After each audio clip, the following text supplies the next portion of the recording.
Breaking news చూస్తున్నాం. భారీ భూకంపంతో అతలాకుతలమైన మయన్మార్కు అంతర్జాతీయ సహాయం అందించడంలో భారత్ ముందు వరుసలో ఉంది. బాధిత దేశానికి యుద్ధ ప్రాతిపాదికన సహాయ సామాగ్రి అందజేసేందుకు ఆపరేషన్ బ్రహ్మ పేరిట భారత్ హుటాహుటిన రంగంలోకి దిగింది. మయన్మార్లో భారీ భూకంపం సంభవించగా ప్రధాని మోదీ ఆదేశాల మేరకు భారీ సహాయాన్ని పంపించడం జరిగింది. నిన్న కూడా 30 టన్నుల విపత్తు సహాయాన్ని తరలించారు. వివిధ రకాల ఆహార వస్తువులతో పాటు వైద్య సామాగ్రిని యాంగోన్కు పంపించారు. భారత నావికాదళ నౌకలు ఐఎన్ఎస్ కార్ముక్, LCU 52లలో 30 టన్నుల సహాయాన్ని పంపినట్లుగా విదేశాంగ శాఖ మంత్రి జయశంకర్ ఎక్స్వేదికగా వెల్లడించారు. బాధిత దేశానికి సహాయం అందించే ఈ కార్యక్రమానికి ఆపరేషన్ బ్రహ్మగా నామకరణం చేశారు. ఆపరేషన్ బ్రహ్మ కొనసాగుతుందని కేంద్ర మంత్రి తెలిపారు.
బ్రేకింగ్ న్యూస్ చూస్తున్నాం. భారీ భూకంపంతో అతలాకుతలమైన మయన్మార్కు అంతర్జాతీయ సహాయం అందించడంలో భారత్ ముందు వరుసలో ఉంది.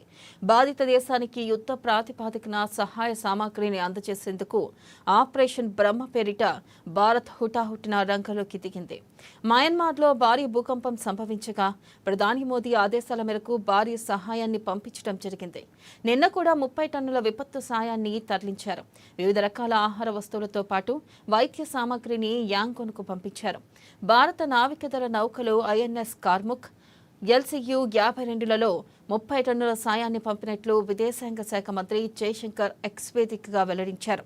భారతదేశానికి సహాయం అందించే ఈ కార్యక్రమానికి ఆపరేషన్ బ్రహ్మగా నామకరణం చేశారు. ఆపరేషన్ బ్రహ్మ కొనసాగుతుందని కేంద్ర మంత్రి తెలిపారు.